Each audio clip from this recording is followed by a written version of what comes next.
see if there's something that we could do to maybe help prevent future instances of attacks like this. Well, some new ordinances are now in place regarding your dogs and cats, all in an effort to keep you safe. And these changes are in direct response to a horrific attack that happened back in April when an 82-year-old Metro woman was mauled to death by 2 dogs. So here with us today to talk about these new changes, what it means for you, your pets, your family, we have John Gary, who is with the Oklahoma City Animal Welfare. Thank you so much for joining us today. Good, glad to be here. Yeah, we followed this story pretty extensively from the time that she was mauled to the time that these ordinances have been discussed and now going into effect. But these changes are just now being made. So was this attack unprecedented for the Metro? Well, I mean, I've been here around about 18 years now. This is only the second one that I know of that's been resulted in a death of a person. Mm-hmm. So it is something that we don't see a lot here. Okay, and so this is the first time that maybe family, friends of this woman tried to fight for changes to be put into place? They did. They did. They requested that we look at our ordinances and see what we could do to maybe possibly strengthen them to maybe prevent future incidents from happening. And talk to me about these ordinances. I know there's one specifically for dogs, and then I believe there's one specifically for cats, but we'll start with dogs first. It all boils down to keeping menacing dogs on some sort of registry. Is that right? Yes. With the new ordinance that passed, when a dog is deemed either to be menacing or dangerous, either one, they will be required to have a yearly registration with the city. It's a $12 fee that they'll be required to pay every year. But it allows us to keep up with the animal. Now we'll know if they move or if they give the animal away, if the animal passes away. Any of those things that happen now, these registration will give us a better opportunity to manage them and know where they're at. How do you define menacing? Well, it's tough. I mean, we try to define it the best we could in our ordinance this time. The ordinance states that the animal needs to growl, snarl, take an aggressive stance towards a person. So not just barking isn't considered menacing. The animal needs to show some sort of aggressive type behavior in order to be considered menacing. And the other thing we did was we have a lot of issues with maybe a dog that's in its own property, in its fence, but it's destroying its fence in order to get out to attack a human or another dog. And so if an animal is destroying its property in order to get out and escape, it looks like it could be imminent, that animal could also be found menacing. Okay, and so if somebody thinks that there's a menacing dog maybe in his or her neighborhood, he can call in that menacing dog, or does that dog have to escape and be impounded for this to take place? They should contact us if they believe the animal is going to be aggressive and that its escape is imminent. They should definitely contact us. Our officers, sometimes just a little education with the owner can help anyway. So if they believe there's a chance the animal's going to get out, by all means contact us, and we'll send an officer out, and then we'll do our best to make sure that it doesn't.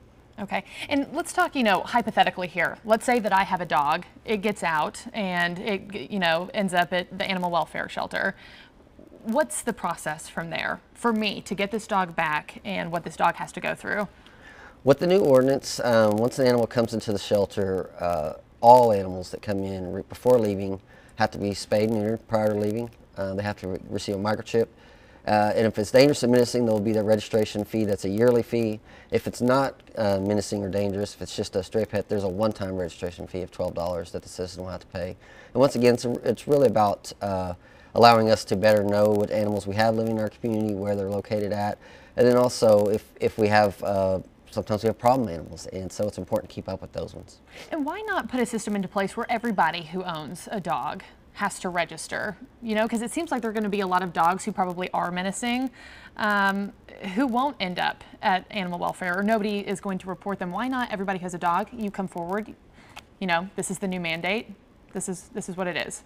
Well, a lot of cities have done licensing fees and licensing, and we do staffing and the number of people we have in order to do this. We thought best off start off small, do something that we know we're going to be able to manage with the number of staff that we have. Tell me about community feedback that you've heard, because oftentimes when you start to enforce these new mandates and this is what you have to do and this is what works best for you or your family, and in this case we know pets are often a part of our families now, people get kind of upset when all of a sudden they have to do something. So what have you heard back from people who live here? So far the feedback's been good, really. Obviously there's a lot of concerns with menacing and dangerous animals, and so the ordinance really focuses on those animals.